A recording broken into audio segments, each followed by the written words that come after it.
எந்தெந்த காரியமெல்லாம் உங்களை விட்டு போயிருச்சு, நான் இப்படியெல்லாம் நான் இருந்தேன், அப்படிப்பட்ட ஒரு வாழ்க்கையை நான் எதிர்பார்க்கிறேன், அப்படிப்பட்ட ஒரு வேலையை எதிர்பார்க்கிறேன், அப்படிப்பட்ட ஒரு சமாதானத்தை நான் எதிர்பார்க்கிறேன், அதெல்லாம் என் வாழ்க்கையில திரும்ப வருமா அப்படின்னு யாரெல்லாம் நீங்கள் நினைக்கிறீர்களோ, இந்த மாதம் ஆண்டவர் வாக்கு கொடுக்கிறார், நான் உனக்கு அதை திரும்ப தருவேன். இன்றைக்கு இந்த சத்தத்தை கேட்டுக்கொண்டிருக்கிற உங்க ஒவ்வொருத்தரிடத்திலையும் கர்த்தர் பேசுறாரு.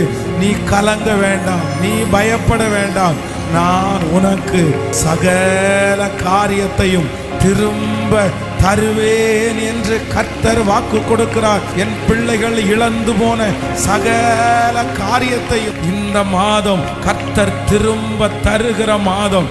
அநேகருடைய கண்கள் அதை ஆச்சரியமாய் பார்க்க போகிறது.